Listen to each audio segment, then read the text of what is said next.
hijacked from them. And this time around is the man Xavi Simons choosing to go to the West London club ahead of Chelsea.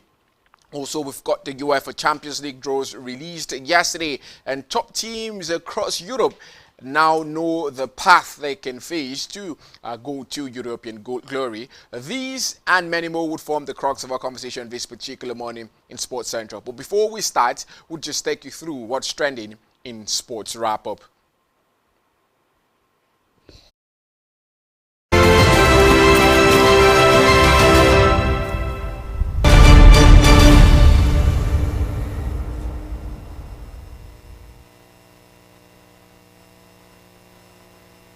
Welcome back. We'll start from the ATP scene where Yannick Sinner ensured the dangerous Alexei Popyrin was not about to spoil his US Open party yesterday afternoon in New York. The number one in the ATP rankings eased to a 6-3, 6-2, 6-2 second round victory inside the Arthur Ashe Stadium to maintain his fast start to the hard-court major. A year after Popyrin stoned four-time champion Novak Djokovic at Flushing Meadows, Sinner rarely looked like being the victim of a similar upset during a commanding 2-hour, 1-minute display. Sinner broke serve in the second game of the match to set the tone for what was an ultimately comfortable win. The Italian converted 5 of 9 break points he earned and served all 5 he faced to set a third-round meeting with Denis Shapovalov. Sinner was bidding to become the first player to successfully defend the US Open men's singles title since Roger Federer in 2008. It's now 33 wins and 4 losses for the season, following his triumphs at the Australian Open in 2024 and 2025 and the US Open last year. The 24-year-old is now on a 23-match winning streak at hard-court majors. Now into the WTA scene, still at the US Open, where tearful Cory Kokogov thanked superstar gymnast Simone Biles for bringing a bit of calm as she found a way to beat Croatia's Donna Vekic in the US Open second round. Goff, who's 21, was reduced to tears by more double faults before settling to win 7-6, 6-2 on a supportive Arthur Ashe Stadium. Seven-time Olympic gold medalist Biles was amongst the New York crowd as third-seed Goff toiled in a first set, which was excruciating to watch at times. It came on a night when the former US Open champion had to dig deep to find her best tennis, especially during a tense opening set that left her visibly shaken. With the victory, Goff earned her 73rd Grand Slam match win. Since 2000, only Maria Sharapova, with 85, has recorded more women's singles Grand Slam victories before joining 22. She'll have a chance to capture win number 74 in the third round when she faces off against Magdalena Frech, whom she has defeated in both of their previous meetings without dropping a single set. Now to cricket, where Nigeria's senior women's team, the female Yellow Greens, is scheduled to arrive in Namibia today ahead of their campaign in the 2026 ICC Women's T20 World Cup Africa qualifier, which will run from August 28th to September 7th. The 14 players and their officials departed Nigeria on Thursday, which was yesterday, via the Murtala Mohammed International Airport in Lagos. Coach Leke Oyede announced his final 14-player squad on Monday, with Super Bowler Peculiar Agboya as captain. Other top players in the team include Pierre Tiloki, Salome Sunday, wicket-keeper Sarah Item, among others. Nigeria in Group A of the qualifying tournament, where they will face Sierra Leone, host Namibia, and Zimbabwe. Their first game will be against Sierra Leone on Sunday, August 31st, followed by a date with Namibia on Monday and Zimbabwe 2 days later. And now I'm back home at the National Youth Games, where there are serious concerns emerging over the state of preparedness in Delta State as the 9th National Youth Games faces widespread criticism just days before its official opening. Delegates from at least 6 states have reported substandard living conditions, poor welfare provisions, and unsafe infrastructure at the Games Village in Asaba, where over 6,300 young athletes are expected to compete. Athletes from Jigawa, Yobe, Osun, Edo, Benue, and the Federal Capital Territory, who arrived on August 26th and 27th, have been accommodated at the Anglican Girls' College. However, reports indicate that the facility is far from ready, with no electricity, no running water, and inadequate sanitation 2 days after their arrival. Meanwhile, construction work at key venues remains incomplete. A delegation official confirmed that painting of stadium gates only commenced on Thursday, which was yesterday, and other renovations are still ongoing. And now to football, where Manchester United, the midfielder Kobbie Mainoo was asked to leave Old Trafford on loan. United have, however, rejected the request, telling Mainoo they value him and want him to stay and fight for his place. It remains to be seen whether there are further conversations about the issue before the transfer deadline on Monday. Mainoo, is 20, played the full 90 minutes in Wednesday's EFL Cup penalty shootout defeat at Grimsby Town. However, it was an unused substitute for both of United's opening Premier League games, and head coach Ruben Amorim has told the England international he is fighting for a place with the captain of the side, Bruno Fernandes. Mainoo has a contract to 2027, but negotiations over an extension have stalled for quite a long time now. That's all we have for you on Sport Wrap Up this morning. We'll take just a quick breather, and when we're back, the guys join the conversation this morning. Stick around.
Hello, good morning. Welcome to another exciting time. We talk about the best of stories and all the angles that comes with it in the world of sports. It is Sports Central, and my name is Blyden Kim. Well, you see the guys already exciting excitement all over their faces, ready for this one. Touched up the way it ought to be. Ready for the talking point. Most importantly, looking at the US Open. Well, getting to the third round, some of the big stars getting to the third round of it. Yannick Sinner being part of that mix, showing a dominant figure with 23rd win on hard court. Well, we'll get to talk about a talking point of world of football. The Champions League draw is here, some of the big teams. We'll get to talk about who they're facing in the cost of it and the excitement that comes with it. Well, in the CAF competition, talking about a CHAN, the third place game takes place today. Well, what we want to really talk about the likes of Sudan and Senegal, who are in the same group with Nigeria, facing each other for the bronze medal. We'll give you details and all the breakdown that comes with this one. And by the way, from a Manchester United point of view, Kobe Mainoo said, look, I want to leave. The board said, no, you have to stay. Well, Tina is basically what it is. Good morning, sir. Good to see you. Oh, good morning, Mr. Blyden. Exciting day to be back looking at the state of Manchester United at the moment. I think it's quite laughable. And also laughable, very, very sad, because when you have a player who is considered one for the future, rest from the academy system, proper Manchester United player, from since when he was a kid, he started his career at Manchester United, he's now asking to leave, means that there's something undergoing right now at Manchester United. And we can see it. Okay. You'll have the time to really talk about all of it. To David, good morning. Well, an excellent morning to return. We're here now. The weekend beckons once again. So many matches scheduled for tomorrow and even today as well. So excited as always. Well, excited as always. Just like we were talking about many matches, but a talking point, shall we? And let's begin from there. We'll start from the US Open. Remember, today it's also the start of the youth games in Nigeria. We're going to give a beat on it regarding the youth games. Let's begin a conversation from Yannick Sinner, pointering Poperin's power and booking a round of 3 performance in New York. Well, the Flushing meet on Valentina has been quite exciting. The big weight are showing class and dominance, but many way thinking, when you look at the likes of Yannick Sinner, world number 1, it's been comparable indices between him and Carlos Alcaraz. Everyone is talking about it, but the way he's performing, a 23rd straight victory for him on a major hard court, and he's not stopping. It seems like another tournament. When you look at the gap between them in ranking point, Carlos Alcaraz and Yannick Sinner about 60-something point difference now. And you talking about it, Yannick Sinner isn't slowing down. He's telling Carlos Alcaraz, don't worry, I'm ready for you. Well, I think for Yannick Sinner, he's just making that race against the inevitable now, because I feel no matter what happens, Alcaraz is going to, after the US Open, he's going to be world number 1. It's just the inevitable at this point, because I don't see Carlos Alcaraz falling, maybe at the semi-final stage before getting to the final. If these two players meet at the final, definitely Carlos Alcaraz is going to be the world number 1. So it's very clear at this point. For Yannick Sinner, I think he's quite doing good for himself. Before this tournament, we were talking about fitness levels, and now he beat this man in straight sets, 6-2, 6-2, 6-3. So it shows that the man is quite confident at this point. And a player like Alexis Popperin, who is known for his power, taking it to the best lines, and a player like Yannick Sinner, who is currently, having some fitness level, being able to, manage the game against a high, hitting a player like Alexis Popperin. I think it speaks volume of the man's character, speaks volumes of the man's intensity and ability to fight back, even in times of adversity. I just want to see how far Yannick Sinner can go in this particular competition, and maybe it's going to be another, groundbreaking final. Yannick Sinner against Carlos Alcaraz. Well, a groundbreaking fight on Valentina is talking about Yannick Sinner against Carlos Alcaraz, but one man, David, has been talking tough based on his performance. Alexander Zverev, the third-seeded player at this competition, world number 3, definitely. Well, got the better of Fenley in this one, 6-4, 6-4, 6-4, a victory for the German international. And he's telling the rest of them, Yannick Sinner and Carlos Alcaraz, look, I'm not slowing down, coming for your party, and I want to spoil the party, because every now and then we're talking about Yannick Sinner, we're talking about Carlos Alcaraz. No one's really looking at Alexander Zverev, but he's adding up the number. That's because he's not been rivaling both top players. Unfortunately, most times when we get to top competitions, we'll always talk about Yannick Sinner and Carlos Alcaraz. Zverev is just always there as we know, top player. More like talking about the likes of Stefanos Tsitsipas, the likes of Taylor Fritz and the rest of other players. They are top players. But now we want to talk about, of course, a player who could actually rival current world number 1 in the ATP rankings. You would definitely not talk about Alexander Zverev. Well, I understand where he comes in the picture now, because if he eventually gets to meet any of, these top-seeded players now, any of Carlos Alcaraz and Yannick Sinner, he will want to defeat any of them, making sure that one of them doesn't go through to the finals. And I think he comes in very handy now to provide some level of quality competition for, the two players who are gunning for world #1 at the end of the year. But to look at, of course, Alexander Zverev and paint him in the picture of, being a rival or maybe the US title contender at the moment, it becomes even more difficult, because we've seen it over time happen. Yes, always being, of course, closer to it, but unfortunately not being able to nick it at the moment. So I see him as a spicy spoiler, but I do not see him as a contender for the US Open title. Well, he got a spoiler party. They should contend, definitely, the way we're looking at it. But Alexander Zverev, out what David is saying, he's not the one to unseat any of this one. Well, keeping his position a third-seeded player at a competition. But other games took place. It was Tommy Paul this early morning beating Borges 5-set thriller. It was at the end of it for them, but completed. And Tommy Paul, the American, winning in this one. Alex de Minaur also having a victory, a 6-2, 6-4, a 6-2 victory over his opponent, Mochizuki of Japan. Meanwhile, Altmaier also defeated Stefano Tsitsipas in a 5-set thriller. I don't find nothing interested in this one, but I won't have to dwell on it. Just like Stefano Tsitsipas, the Twitter David has spoken about him, he's up performing in this one, and Altmaier are beating him in 5 sets. Felix Auger-Aliassime also getting a better of Sofolin. A 6-1, 7-6, 7-6 a victory for them. It's that conversation. And part of the games that will take place today in the men's category would be Bonzi against Rendanik, moving even further. And now let's talk about a women's game, the attraction that takes place in the women's game. Most important would be Cory Gauff. Many get to talk about what's happening for her or what's happening with her. A difficult moment moving forward, but Coco Gauff had to display good fighting spirit, an emotional second round win in this one. While also a controlled aggression carries Naomi Osaka through another step to look forward to. Well, I'll start with you when you talk about Coco Gauff and what she's been able to achieve. Many people keep talking about it. Before now, I was all about her save. She was quite emotional about it, but at the first set against Vikish, got that victory 7-6, a tiebreaker in it. A second one, better 6-2. But Coco Gauff getting to the next round of a competition. Well, it has always been, of course, a conversation for Cory Gauff. I remember the last time we talked about her here, and of course the problem she's currently facing. And I said she's actually overwhelmed by the fact that she knows one aspect of her game is not good enough. And that's why she's actually been a little bit here, a little bit here in terms of consistency at the moment. I talked about the very fact that when you get into the pitch, of course, just take your minds off the very fact that you're not good at serves, and you definitely win matches. You were the one who won the Grand Slam, even being not good enough with serves, won so many top-level competitions as well, even as a youngster. So I think Gauff at the moment, of course, is actually, of course, listening to me and making that progress now to the third round of the competition. Many people will also look at the quality of opponents she's actually faced, in the last, the first, 3 rounds of this particular competition. But I think Coco Gauff can actually, of course, make a very good statement at the US Open.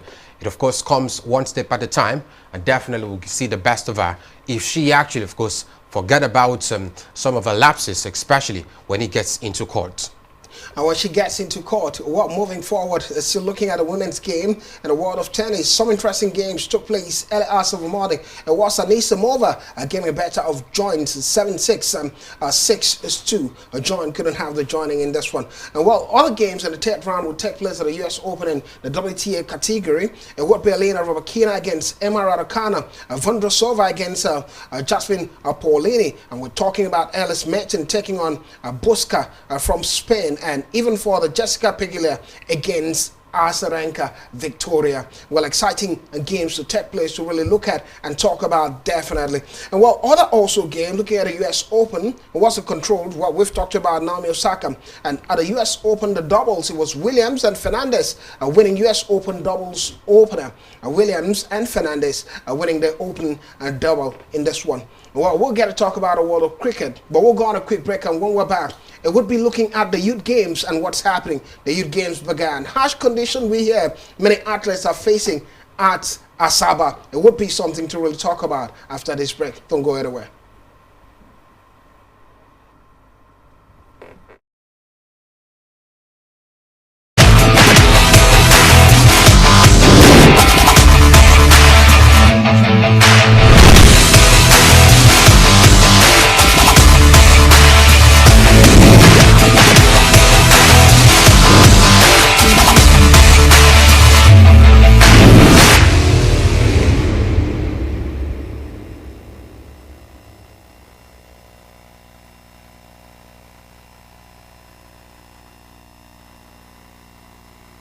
Back in Sports Central, and my name is Vladimir Kim. Exciting times ahead. And now back to Nigeria after talking about all the details that's taking place in the world of the US Open.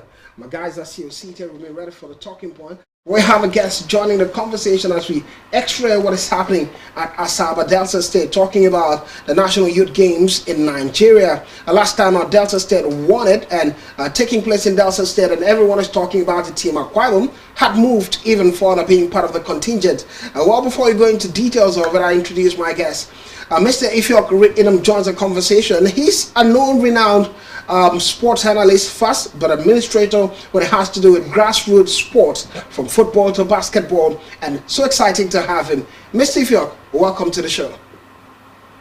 Yeah, good morning. Blyden, is good to be on the show. Good morning, Nigeria. Good morning, the rest of the world. Well, the voice you're hearing is that of Ifiok. You got to see the image soon. Anyway, let's start a conversation here because today's the opener of the Youth Games and it's getting quite exciting. Yesterday we had Akademo Kofre join the conversation, and we understood that Team Akwa Ibom had moved on Tuesday. I listened to Elder Paul Bassi talk about the games and was quite excited about it. And now, behold, here is the game. But let's start with bad news that we're hearing from this in Asaba. Is the fact that athletes are enduring harsh condition.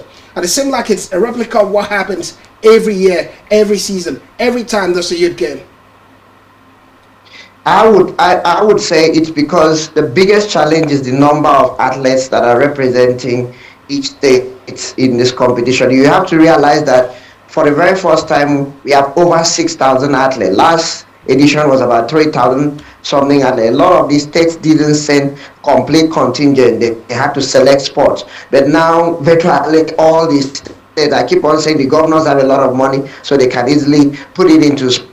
So all the states are well represented. So there will always be congestion, and there will always be struggling for space and a lot of things. So these are issues. But then I believe our Team Akwa Ibom arrived early, and they had space. They have a lot of. They had time to rest, and they had time to prepare. Some of the states arrived yesterday. Some are still coming. So I just wonder where they will have to stay. But then you have to realize that it's double of the number of athletes that participated in the last edition. So there will always be issues.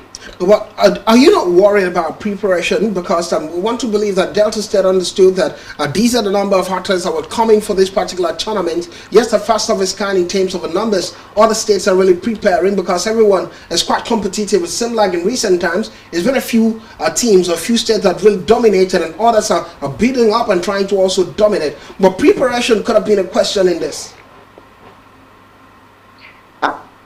Delta states have always dominated because they are the host, and when you host competitions, you realize that you compete in virtually all the sports. Unlike other states that will be coming, that will have to go through elimination. And when you consider the zone we are in, the South zone, you come through a drooling elimination. When you talk about Bayelsa, Edo State, Rivers State, Cross River, and then not forgetting us at Akwa Ibom. So getting and two teams qualify. So it becomes very difficult to come out from the zone Douglas of going to the competition. For Delta, they're always prepared. Sports is almost like a second, it's sport is life for them there in Delta. So it's always very difficult to dislodge them. But then I feel this time around, a lot of states are prepared, and they will kick Delta out of the number one spot. Alright, if you're reading them before the guys get to contribute, there was a conversation we had, and I want to bring that conversation to you now when you talk about facilities,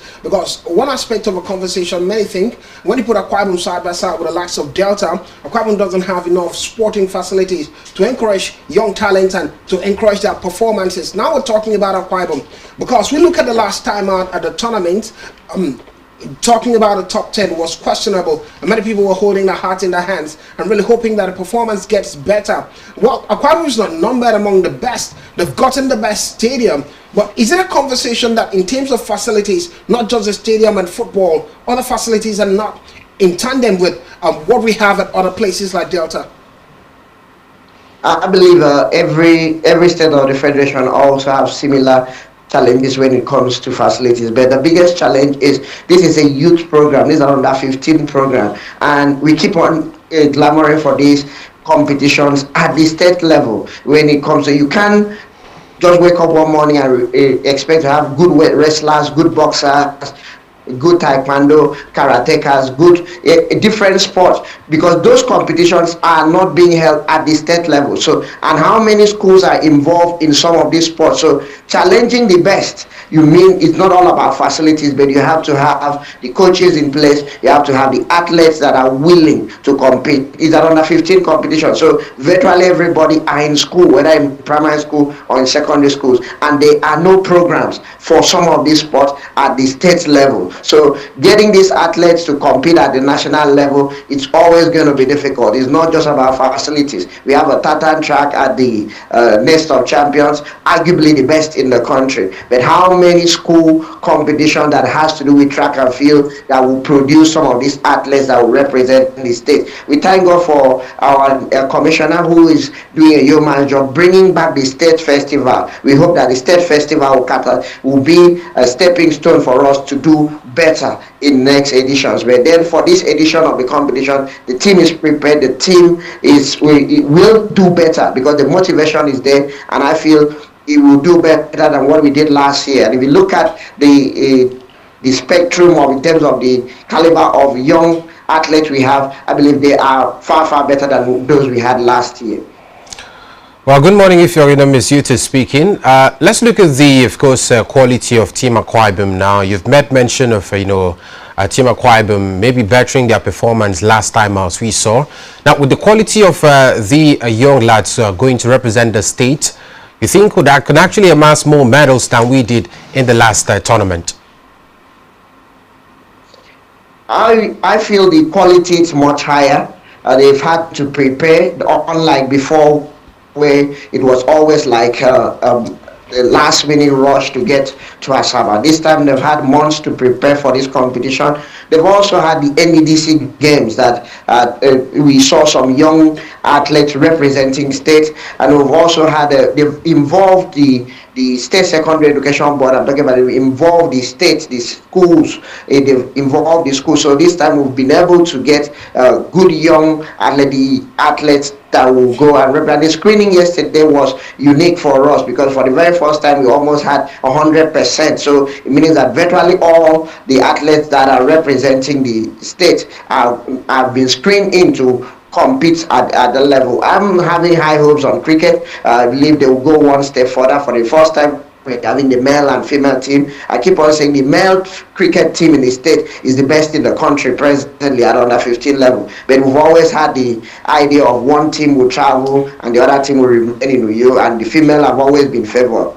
But this time the male and the female are going, and I believe both of them will get gold. The volleyball team also is a very strong side. They will get, but not forgetting the beach volleyball. Those girls did wonders in Asaba last year, and the two of them are back again. They want to get one step further, getting the goal for the state, and I feel they will do that. I'm talking about good news and also Chidima or Ikemini. So they both girls will want to go one step further and get the goal. So not forgetting how athletics have always been our strength. I believe we will go out there and get at least 5-10 gold medals, and let me just be 10 gold medals at least, get better. Not forgetting the tennis team. They are arguably one of the finest young talents in the country. We have the national number 3 who is still under 15. We have the boys team are also very good. They won silver last time. They want to get one step further in Asaba. So I feel the team is ready. Are going to do better than we did last year. All right, if you'll come, a fantastic conversation regarding the youth team. And now that you mentioned cricket, let's go a bit into cricket. And we're talking about the qualifiers that will be taking place for the female yellow greens, which is scheduled to take place and not quite long. But we hear that the female yellow green are arriving in Namibia today ahead of that campaign in the 2026 ICC Women's T20 World Cup Africa qualifiers. 14 players and officials departed Nigeria on Thursday, and is that conversation coach Leke Oyeda also being part of that mix. And now the first game will be against Sierra Leone on Sunday, August 31st, and followed by a date with Namibia on Monday, September 1st, and Zimbabwe 2 days to come. We're seeing the Group B has Kenya, Rwanda, Tanzania, and Uganda, and on and on and on and on. You hear about this now. What are the speculation that could come with it from your end talking about the female Yellow Greens and the World Cup qualifiers. They stand any chance against the best in Africa? I feel they stand a chance. They are one of the best sides in Africa. They won bronze in the All Africa Games in Ghana, which was a major step when you consider the fact that South Africa was there. There was also Zimbabwe, there's also Uganda, Kenya, Tanzania, and all the powerhouse, and Namibia as well. But it's going to be very tricky for Nigeria because they are going into a territory they are not really used to. They know they've been playing a lot of matches in Uganda, in Tanzania, in Kenya, in Rwanda. So they are used to the East African conditions. So but then when you go to South Africa, it's always very, very tricky. The ball swings differently. The pitch condition is always very, very different from what you get in East Africa, which is similar to the conditions here in Nigeria. So they will have to acclimatize very, very fast into that condition, and then it's female, which is very, very tricky. Anything can happen. I feel the girls have what it takes to qualify if they are disciplined. They have arguably the best bowler in the continent. When I said the best bowler, Peace Hussein is the best bowler in the continent. I've faced her before. He bowls very tricky balls, and I feel with the team in place, if they stay disciplined, batting is always a challenge for Team Nigeria when it comes to the female category. But bowling has always been their strength. Lilian Ude, Peace Hussein, they are very, very good bowlers. I feel Nigeria has all what it takes to qualify for the World Cup. All right, if you're quite good motivation there, looking at Team Aquarium at the Youth Games, and on the other hand, talking about the female Yellow Greens and a qualification quest in Africa. Quite exciting, talking about the bowlers from Nigeria, Peace Hussein and Ode in that direction. Thank you for being a part of it. We're so happy to have you be part of the show. Thank you very much. All right. While it's going to be lots of conversation even further, as the Youth Games kickstart today, we'll get to talk about it, and Ifeoka Kanimoko and a few other guests will be joining the show to give us perspective to what's happening even further. But now we'll go on a quick break, and when we're back, it will be football stories all around the world. Looking at the attraction, the third place game, a bronze medal game in a chant competition, and a world of transfers, what's happening in transfers. Don't go anywhere.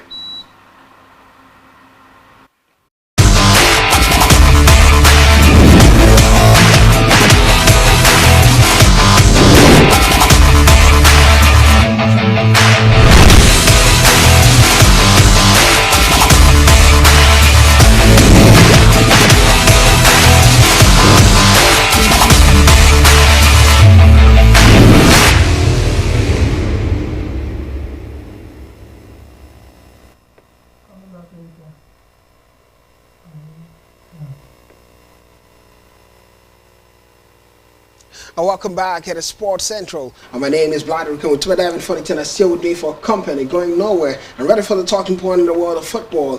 Football, definitely, here we go. Well, let's begin a conversation from a home side. Super Falcons of Nigeria, we here that set to tackle Benin Republic in the WAFCON qualifiers. I want to talk about WAFCON qualifiers. It doesn't seem like such a big one to really look forward to with David. Nigeria has always had the edge. They're the defending champion in WAFCON, and we're hearing the set to tackle Benin Republic. Well, I think it shouldn't be a big deal, definitely.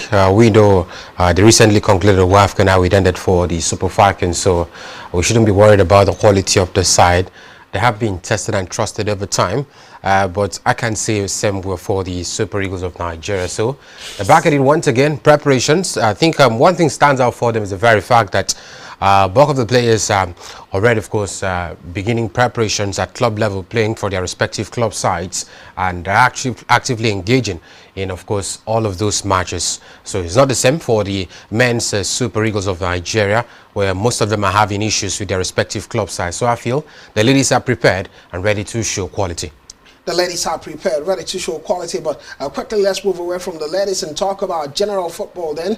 Talk about the main game, the Nigerian Premier Football League. According to information we're getting, we hear the Nigerian Premier Football League board is proposing a broadcast partnership with the Nigerian Television Authority after the abrupt end of its 5-year broadcast deal with the cable TV firm Star Times in that regard. Well, it brings a multiplicity of a conversation. I think, which day was that? About 2 days ago, we talked about it, and lots of argument were had in the studio about a publicity of who, and the very fact that they're not coming public, but we've seen a shrouded in here with Star Times, Cable TV, and now Nigerian Television Authorities. Think it's a good one. At least somewhat somehow you can be settled with NTA. There won't be problems. Well, I think it's quite very because The way you're laughing, the way you're laughing, with full of sarcasm. We went from Star Times to NTA. Well, something at least to hold on to. I think it's not going to be really bad because most Nigerians now can have access to the Nigerian Television Authority. You don't have to pay to get that. To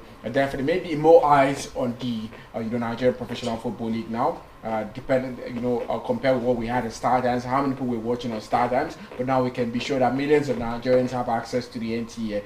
But let's just hope this is a stopgap replacement. It's not something that's going to go on the long run. We need a proper, TV, right for the Nigerian Premier Football League. Well, I think I'm just concerned because it looks like a downgrade for them. Moving from Star Times that could also be watched globally to, of course, the NTA, the Nigerian Television Authority, that's just watched right here in the country.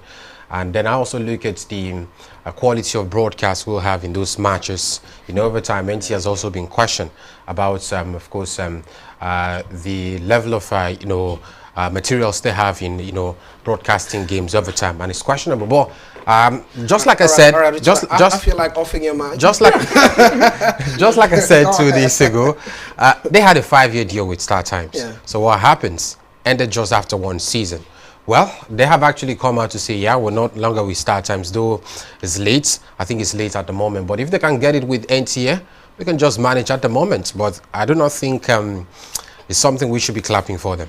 Well, they can even have a deal. We're open to make deals. NPFL, John, Spectrum They're free TV. to wear. Yeah, definitely. We got to do the magic for you. You never can tell what happens at the end of it, especially when it has to do with equipment.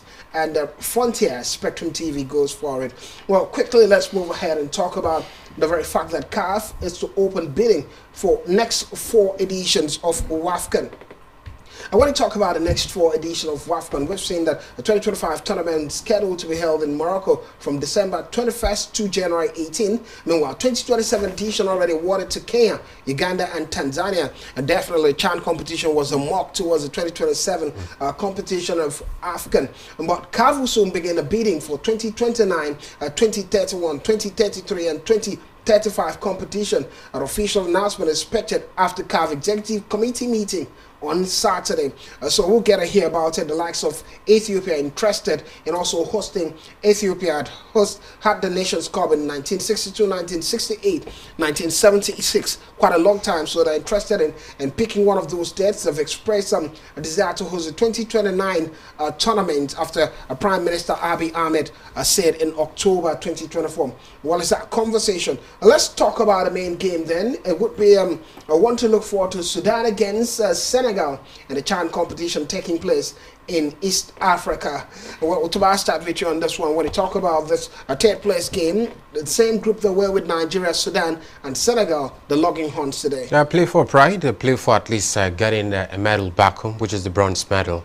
Unfortunately for Senegal, I think they would have thought it would have been wise for them to make it to the finals, but unfortunately they couldn't do that as well. Sudan wouldn't say the same? That's coming to the Sudan as well. Same could also be said for Sudan, but I do not think the initial ambition of Sudan was to make it to the finals. As regards Senegal, who thought they were the defending champions, they've got a more better squad as well.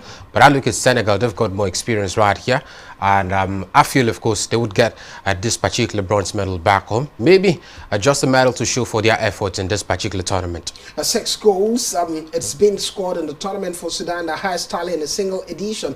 They've done quite well. A third place game for it. Sudan has always found a way to win it. A 1-0 victory in 2011 against Algeria and penalty victory against Libya in 2018. But Senegal, while playing in the third place, a playoff for the second time after losing 2-1 to Zambia in 2009. Well, 80% of those 6 goals against the Chani goals. So when you look at it, one game against Nigeria, maybe and that makes you sad already. No, maybe Sudan not the best of sides, but they made it to this stage of the competition, so definitely deserving. But against a team like Senegal, I normally question, the rational, the motivation behind this match, because Senegal are defending champions, probably will not be fielding their best 11 in the third place match because they feel we should have won it. We saw what happened at the WAFCON, where South Africa was scheduled to play in the third place match. So how difficult it was for them to play against Ghana in the third place match. So at the end of it, I think it's going to be the same thing here for Sudan against Senegal. Maybe Senegal not really prioritizing the third place finish over the last time when they were defending champions. Well, you can't really say, especially in the main Prize scale, money has been increased, could also be a big motivation. Big motivation to David. Yeah, I always forgot about that. Who doesn't want more money anyway, especially when they finish third. Let's go to Europe quickly. What about the fact that Liverpool and Manchester City have been drawn against Real Madrid in the Champions League, getting even further exciting. I don't know if we've gotten the details for the Champions League in that, but you've seen the draws. 15-time champion Real Madrid have been given a doubting draw in this competition against Premier League giants Liverpool, Manchester City. I think that's the biggest draw in it. Well, I think I like the draws when I saw it yesterday evening, particularly. First of all, Real Madrid, of course, scheduled to take the likes of Liverpool. It means a reunion for Trent Alexander-Arnold after leaving last summer to, the Bernabeu. But I think the most interesting fixtures for me for English sides will be Chelsea. Now I look at the draws for Chelsea. Yeah. Bayern Munich is there. Barcelona is there. A whole lot of top teams are in that particular draw. And it is quite a big test now for Enzo Maresca and the boys to, try and up their game. We saw the first two games of the English Premier League season, good to a large extent because they are mass points, as one could also think of, but not so impressive in the way, of course, they dominated those games. So, better opportunities, better challenges now for Enzo Maresca and the players. Yeah, let's see how, not as good, because we also know that Chelsea, though a young squad, they're good, but I think the question now will be consistency. Can they keep it on a consistent basis in Europe and get, then we know how good you are. Definitely, and get the better of all of that. All right, you've seen the draws. One key part of this draw that's excited a lot of people, Paris Saint-Germain and Barcelona will be missing and a meeting prior to the Club World Cup. And even a Champions League, Barcelona kept saying, look, if we want to meet Paris Saint-Germain, finally we're going to have it. Well, I'm not sure it was all Barcelona, maybe just Joan Laporta, because I'm sure most of those Barca fans wanted to beat Paris Saint-Germain. Lamine Yamal speak about it, Fermin Lopez speak about it. Let's see how well they can do.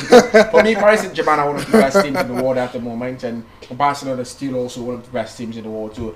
A very mouth-watering fixture, if you ask me. I think it's going to be also, it might set the precedence for who gets to win the Ballon d'Or, because at this point it's still very close with the likes of Lamine Yamal, Ousmane Dembele and the like. So maybe that match to see who is actually better between Lamine Yamal and Ousmane Dembele. Well, the big question would have been, is it not done with regarding who gets to win the Ballon d'Or, or we're still looking for further matches to determine who wins the Ballon d'Or in the course of a season? Well, we'll get to see how that pans out. But let's talk about a man who was regarded as a Ballon d'Or coach before, but right now it's not working out for him. Jose Mainoo being sacked by Fenerbahce after 6 games into the season. Joined the side 2004-2005 season, but just recently he was talking tough and saying, look, we're going to qualify for the Champions League, and Fenerbahce thought, the board thought it's going to happen. On aggregate, they were beaten in Lisbon by Benfica 1-0, and just days after that he was sacked, similar to Ole Gunnar Solskjaer being sacked by Besiktas just a few days before Jose Mainoo being sacked. One funny thing, I'll start with you on this one. Jose Mainoo, it seemed like the flames seem over for him. Yeah, the glory days are behind the man. Sadly, at this point, very, very widely loved. Lots of football fans would always love this man. But I think he's one of those, times where the man is going through a very tough time. Jose Mourinho at Fenerbahce was not really working out. I think his defensive strategies are just too much at this point. Went to Fenerbahce, side were known for the attacking prowess. They had the likes of Bright Samuel as a right back who was always going forward. He went there, took the man, sent the man out of the side, got a more defensive right back. Look where he's got him now.